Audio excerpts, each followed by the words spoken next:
my next question is, can a landlord face a penalty for improper applications of the RTA to a rental agreement in Alberta? Yes. A landlord in Alberta can face penalties for improper application of the Residential Tenancy Act to a rental agreement. The government of Alberta outlines specific offences under the RTA that can result in penalties for landlords, such as fines or other enforcement actions. And you can find all of that on the Government of Alberta as well Canada.ca websites.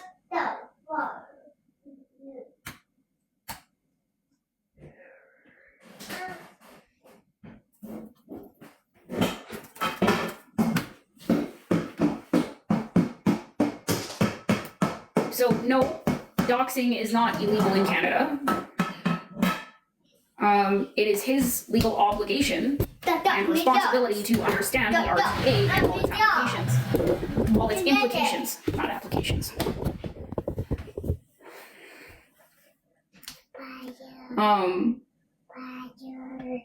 Not having not having a clean home or like a home being messy is actually not considered a substantial breach to the RTA. And he should already know that because it's his legal obligation to understand the Residential Tenancy Act and all of its implications. Section 1 of the Residential Tenancy Act is like the entire purpose of the RTA is Section 1, where it states that landlords are not supposed to benefit from misconduct.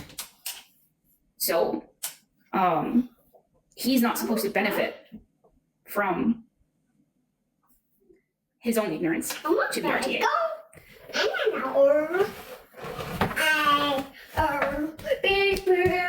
And just the first line in our, it's old.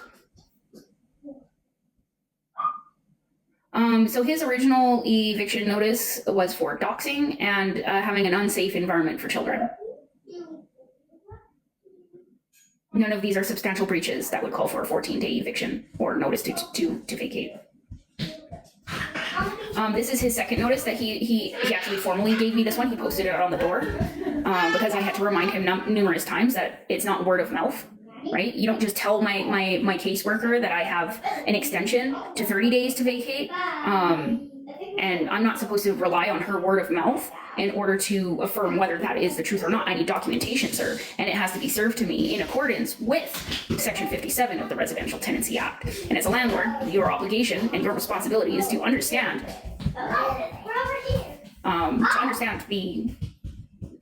the rules. Like, you're supposed to know the law in order for you to abide by the law, and in order for you to be fair towards other tenants, you have to know the law. And considering that you keep demonstrating that you don't, right, and you've even openly admitted that you misheard or misread something or misinterpreted something, you can still face a penalty for misinterpretation of the law, sir, since it is absolutely your legal obligation to understand what the law is. Okay, now he can still face a penalty for misapplication of the RTA. So if the very first thing that's on the agreement is the RTA doesn't apply because I live on the premises, when actually it does because his unit is separate from mine and we don't share any living accommodations, that is a misapplication of the Residential Tenancy Act. And he can still face a penalty even if he was ignorant to the law, because it is his legal obligation and responsibility to understand what the law is and how it's applied. Why is he talking to CPS? I don't know, ask him.